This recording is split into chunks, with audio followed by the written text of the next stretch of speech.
తాకట్టులో ఉన్న బంగారాన్ని విడిపించి ఆ రోజు ఆన్లైన్ రేటుకే మేము కొంటాం. Sharma gold company.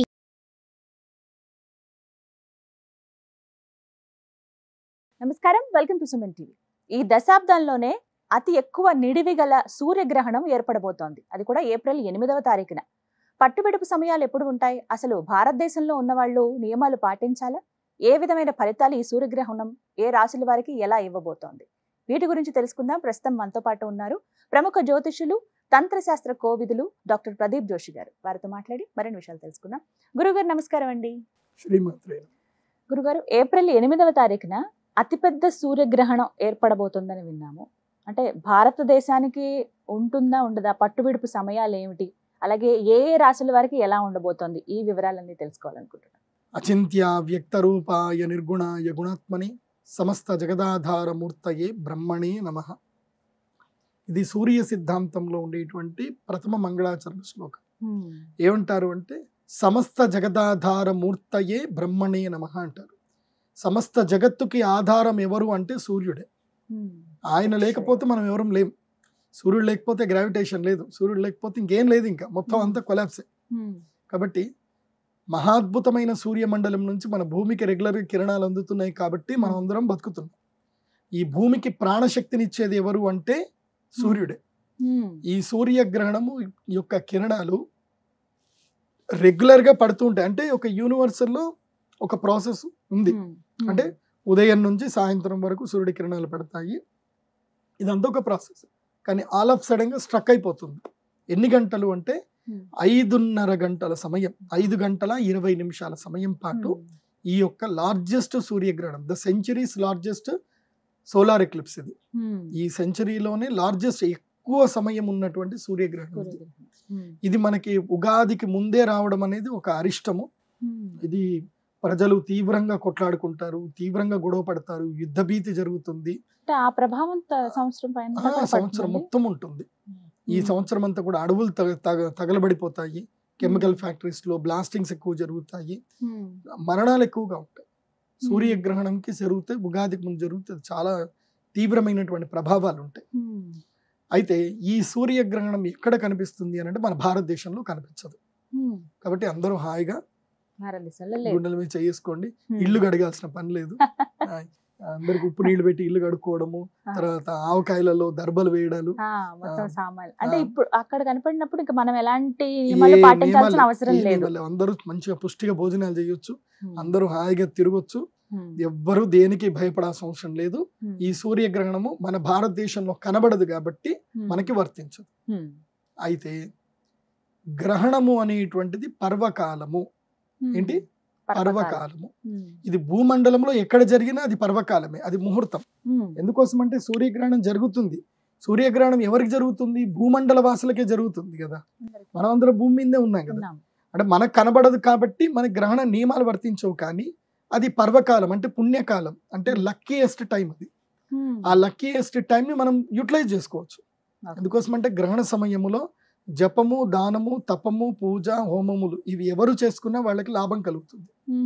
ఇప్పుడు నాకు జ్యోతిష్ శాస్త్రంలో కొంచెము పట్టు తక్కువైంది. ఎప్పుడు చిన్నప్పుడు నేను నేర్చుకునేటప్పుడు మా నాన్నగారు ఏం చెప్పారు, నీకు జ్యోతిష్ శాస్త్రంలో పట్టు తక్కువ కదా, ఈ యొక్క పరాశర హోరా శాస్త్రము నువ్వేం చెయ్యు, గ్రహణం రాబోతుంది, రాబోయేటువంటి చంద్రగ్రహణం వస్తుంది, అప్పుడు నువ్వు వెళ్ళి గోదావరి తీరంలో ఉండి ఇది పారాయణం చెయ్యు అని అన్నారు మా నాన్నగారు. మా నాన్నగారు చెప్పినట్టుగా నేను వెళ్ళి పరాశర హోరా శాస్త్రము గ్రహణ సమయంలో నేను పారాయణం చేశాను. ఇప్పుడు నాకు మొత్తం తెలుగు రాష్ట్రాల్లో మంచి నెంబర్ 1 పొజిషన్లో, కానీ ఇప్పుడు స్టార్ మాలో ప్రోగ్రామ్ కానివ్వండి, సుమన్ టీవీ వాళ్ళతో కానివ్వండి, ఇంత అనర్గళంగా మాట్లాడుతున్నాను అంటే ఆ రోజు, ఆ గ్రహణము రోజున నేను అమ్మవారి గురించి అక్కడ బృహత్పర హోరా శాస్త్రం పారాయణం చేశాను కాబట్టి. తర్వాత సూర్య సిద్ధాంత పారాయణం చేశాను. తర్వాత కంఠము వరకు నీళ్లలో ఉండి తపస్సు చేయాలి, కొన్ని జపాలు చేయాలి, అవి మేము చేశాం, చాలా వరకు చేశాను. ఆ సిద్ధి కలిగింది కాబట్టి వాళ్ళ విశుద్ధి చక్రం బాగుంది కాబట్టి నేను చెప్పేది మీరు అందరూ కూడా వినగలుగుతున్నారు. ఇన్ని లక్షల మంది నాకు అభిమానులు ఉన్నారు, చాలా సంతోషం. ఎందుకోసం అంటే కొన్ని విద్యలు కొన్ని సందర్భం లోపల ఉపయోగపడతాయి. Time is most important. ఎవరైనా అటువంటి పారాయణలు ఎవరైనా చేయొచ్చు. Every human being having eligibility. కులము మతంతో సంబంధం లేదు, ఎవరైనా దైవ ఉపాసన చేయొచ్చు. ఆ గ్రహణ సమయంలో మీకు ఏ విద్యలు రావో ఆ విద్యలను మీరు చదవండి. అప్పుడు చదివి అమ్మవారికి మీరు అంకితం చేయండి. ఏదైనా దేవాలయంలో కానీ అక్కడ కూర్చొని చదువుకోండి, మీకు అద్భుతాలు జరుగుతాయి. అయితే కొంతమందికి తమ జీవితంలో మొత్తము జాతకం అంతా హీన జాతకం ఉంటుంది, ఎంత చేసినా కలిసి రాదు. వాళ్ళకి నేను చెప్పేది ఏంటంటే ఈ గ్రహణ సమయంలో అరిష్ట నివారణ తంత్రం అని ఉంటుంది, అరిష్ట నివారణ తంత్రం చేయించుకోండి. ఇది భారతదేశ కాలమాన ప్రకారము రాత్రి 9 గంటల నుంచి మొదలు 9:21 నుంచి మొదలు 2 గంటల 15 నిమిషంల వరకు ఇది భారతీయ కాలమాన ప్రకారం ఉంటుంది. అంటే మనకి నైట్ టైము, అక్కడ డే టైం. కెనడాలో లార్జెస్ట్ గా కనిపిస్తుంది. కాబట్టి ఈ సంవత్సరం కెనడాలో ఏం జరుగుతుందో చెప్తాను. కెనడాలో ఉండే మన భారతీయులు ఎవరున్నా సరే, సో కెనడియన్ సిటిజన్స్ కూడా చెప్తున్నాను, కెనడాలో ఈ సంవత్సరము అగ్రికల్చర్ మొత్తం పడిపోతుంది. కందిపప్పు మన భారతదేశానికి కందిపప్పు కెనడా నుంచి వస్తుంది. ఈ విషయం చాలా మందికి తెలియదు. మొత్తం చెన్నైలో ఇంపోర్ట్ అవుతుంది, గుజరాత్ లో ఇంపోర్ట్ అవుతుంది. మన భారతదేశంలో మన దేశంలో వండిన కందిపప్పు మన భారతీయులు కేవలం 20 కోట్ల మంది మాత్రం తింటారు. మిగతా 80 కోట్ల మంది భారతీయులకు కందిపప్పు కెనడా నుంచి వేరే దేశాల నుంచే వస్తుంది. మన భారతదేశానికి కందిపప్పు తర్వాత ఆయిల్స్ ఇప్పటికీ మనం ఇంపోర్టే చేసుకుంటున్నాం. కాబట్టి ఈ సంవత్సరం కెనడాలో కందిపప్పు పడిపోతుంది, కెనడాలో అగ్రికల్చర్ పడిపోతుంది, యుఎస్ఏలో కూడా అగ్రికల్చర్ పడిపోతుంది, కార్న్ మొత్తం పడిపోతుంది. దీనితోటి అక్కడ కూడా ప్రైజెస్ బాగా ఎక్కువ అవుతుంది, మనకి ఇంపోర్ట్ తక్కువ అవుతుంది. కాబట్టి మన దగ్గర ఎక్స్పోర్ట్ తగ్గిపోతాయి. మన దగ్గర ఇప్పుడు బియ్యం ఎక్స్పోర్ట్ చేసే వాళ్ళు ఉండరు, ఎక్స్పోర్ట్ పడిపోతుంది ఈసారి. మళ్ళీ బియ్యం ఎవరైనా ఎక్స్పోర్ట్ చేయాలనుకుంటున్నారు అంటే తగ్గించుకోండి. దీని ప్రభావం వల్ల అమెరికాలో బియ్యం ధర పెరుగుతుంది. నేను ఇప్పుడు చెప్తున్నాను మీకు, ఏప్రిల్ 15వ తారీఖు వరకే అవకాశం ఉంది. ఏప్రిల్ 15 లోపలనే బియ్యం కొని పెట్టుకోండి. ఏప్రిల్ 15 తర్వాత అమెరికాలో మళ్ళీ బియ్యం గురించి సూపర్ మార్కెట్ లో తిరగాల్సి వస్తుంది, కెనడాలో కూడా చెప్తున్నాను. కాబట్టి కొని పెట్టుకోండి.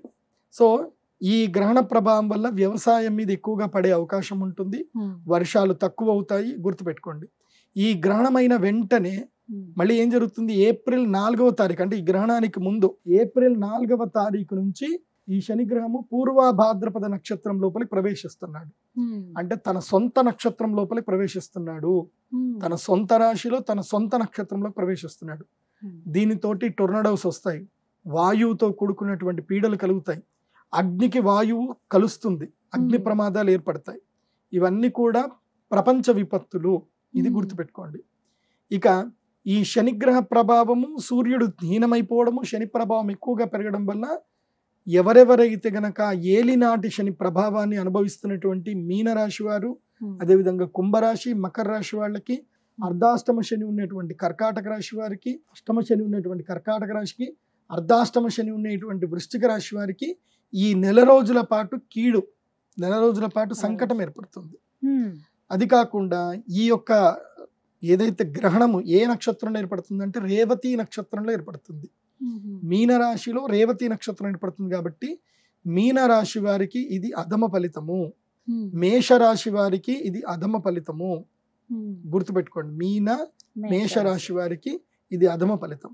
గురువుగారు, ఈ గ్రహణ ప్రభావం 12 రాశుల వారిపైన ఏ విధంగా ఉంటుందంటే, అధమ ఫలితాలు ఏ రాశి వారికి ఉంటాయో తెలియజేస్తారా? ఈ గ్రహణము అధమ ఫలితాలు మీనరాశి, మేషరాశి, సింహరాశి, ధనుస్సు రాశి వీరికి అధమ ఫలితాలు. ఆల్రెడీ తెలుగుదేశం పార్టీ అధినాయకులు చంద్రబాబు నాయుడు గారిది ధనుస్సు రాశి. ఆయనకి ఈ గ్రహణం ఏప్రిల్ 4తో అరిష్టం ప్రారంభమవుతుంది. ఆయనకి నెల రోజుల పాటు, అంటే కరెక్ట్ గా ఎలక్షన్ టైంకి ఆయన గ్రహణ ప్రభావం ఉంది ఇప్పుడు ఆయనకి. కాబట్టి మీన, మేష, సింహ, ధనుసు రాశి వారికి ఇది ఈ సూర్యగ్రహణము అరిష్టము. ఈ గ్రహణ ప్రభావము నెల రోజుల పాటు ఉంటుంది, నెల నుంచి 48 రోజుల పాటు ఉంటుంది. అంటే ఎలాంటి ఫలితాలు ఉంటాయి వారికి? అంటే ఏముంటది, అనారోగ్యం రావడము, లేదంటే ఏవైనా సరే అప్పుల పాలైపోవడము, ఆస్తులు అమ్ముకోవడము, లేదంటే చిన్న చిన్న యాక్సిడెంట్ జరగడము, ఏదో ఒకటి ఇబ్బంది అయితే కలిగే అవకాశం ఉంటుంది. గ్రహణం ప్రభావంలో అరిష్టము అంటే ఇంకా ఏదో ఒక రూపంలో అరిష్టం వస్తుంది, తగాదాలు అవుతాయి, ఉన్నట్టుండి మంచి మంచి స్నేహితులు కూడా మోసం చేసే వాళ్ళకి మారిపోతారు. నేను చూసాను చాలా మంది 20 ఏళ్ళ నుంచి ఉన్న స్నేహము ఒక్కరోజు ఒక కష్టం వచ్చిందని చెప్పి బంధం తెంచేసుకుంటారు. నమ్మకానికి డబ్బులు ఇస్తారు, నమ్మకంతో కొంతమంది లక్షలు ఇచ్చుకుంటారు, వైట్ పేపర్ మీద రాసుకొని కోట్ల రూపాయలు ఇచ్చుకునే వాళ్ళు కూడా ఉంటారు. సో గ్రహణ ప్రభావం వల్ల ఏం జరుగుతుందంటే వీళ్ళకి నష్టం జరిగే అవకాశం ఉంటుంది. అదే నమ్మక ద్రోహాలు జరిగే అవకాశం ఉంటుంది. కాబట్టి వీరు తప్పకుండా అరిష్ట నివారణ తంత్ర యాగం చేయించుకోండి. చాలా మంది అంటే ఈ మధ్య నేను కొంతమంది ఉన్నారు, వాళ్ళకి పని పాట ఏమి ఉండదు. అంటే ఎవరైనా బాగుపడుతున్నారు, ఎవరికైనా ఏదైనా మంచి చేస్తున్నారంటే వాళ్ళు ఏదో ఒకటి చెప్తారనమాట. అవన్నీ గ్రహణాలకు మీరు డబ్బులు పెట్టకండి, మీరు ఏం ఖర్చు చేసుకోకండి, 2 స్తోత్రాలు చదువుకోండి అని ఏదో చెప్తున్నారు. వాళ్ళు చెప్పిన మాట కూడా మీరు వినండి. నేను వాళ్ళకు వద్దు అని చెప్పను. గ్రహణ సమయములో ఒక్కసారి ఓం నమ శివాయ అన్న 100 సార్లనంత పుణ్యం. ఒక్కసారి ఓం నమ శివాయ 100 సార్లనంత పుణ్యం. కాకపోతే కృష్ణుడు ఉన్నాడు. కృష్ణుడు ఎవరు? భగవంతుడే. ఆయనకు ఒక గురువు ఉన్నాడా లేదా? విశ్వామిత్రుడు అంతటి గొప్పవాడు ఉన్నాడు. విశ్వామిత్రుడికి సాధ్యం కాంతి లేదు. ఆయన దగ్గర బ్రహ్మాస్త్రాలు ఉన్నాయి, అన్ని ఉన్నాయి. ఆయన రాముణ్ణి ఎందుకు తీసుకొని వెళ్ళాడు యజ్ఞ సంరక్షణకి? ఆ తాటకి తర్వాత మారీచ సుబాహులు యజ్ఞాన్ని పాడు చేస్తుంటే ఆయన రాముణ్ణి ఎందుకు తెచ్చుకున్నాడు? ఆయన దగ్గర బ్రహ్మాస్త్రాలు ఉన్నాయి కదా, వాడొచ్చు కదా. వాడలే కదా, ఆయన గురువు. అప్పుడు ఆయన ఏం చేశాడు? రాముడికి అస్త్రాలు ఇచ్చాడు కానీ ఆయన వాడలే. కాబట్టి ఇక్కడ మనం అర్థం చేసుకోవాల్సింది ఏంటంటే, మంత్రము అంటే శక్తి లేనటువంటి వారు మంత్రం చదువుకోవచ్చు. శక్తి ఉంది, త్వరితగతిన కావాలి, చేయగలిగే శక్తి ఉంది. నీ యొక్క కర్మఫలాల్ని నువ్వు ధన రూపంలో పెట్టుకొని నువ్వు దానం చేయగలిగే శక్తి ఉన్నప్పుడు దానం చెయ్యు. దాన్ని నువ్వెందుకు ఆపుతున్నావు? మంచి పని చేయాలనుకున్నప్పుడు నువ్వెందుకు ఆపుతావు? శక్తి ఉన్నప్పుడు శక్తి ఉన్నప్పుడు చేయాలి. ఇప్పుడు శక్తి ఉన్నోడే అన్నదానం పెట్టాలి, శక్తి లేనోడు అన్నదానం ఎక్కడ పెడతాడు? పెట్టలేడు కదా. కాబట్టి ఎవరి మీద సెటైర్లు వేయకండి. మీరు మంచిగా చక్కగా అందరికి మంచి చెప్పండి, మీరు మంచి చేసుకోండి. అలా చేయకండి, ఇలా చేస్తున్నారు, ఇలా అమ్ముకుంటున్నారు, ఇలా చేయకండి ఎవరికి. ఎందుకోసం అంటే మీ మీద పడ్డారనుకోండి జనాలు అసలు తేలుకోలేరు మీరు అసలు. కాబట్టి శత్రుభావన ఎప్పుడు కూడా సనాతన ధర్మంలో పెట్టకండి. ఒకళ్ళ గురించి ఒకళ్ళు చెడుగా చెప్పుకోకండి, మొదలే చెప్తున్నాను. ఎందుకోసం అంటే గ్రహణం చేసేటప్పుడు ఒకళ్ళకి శక్తి ఉంది, చాలా మందికి మేలు చేస్తారు.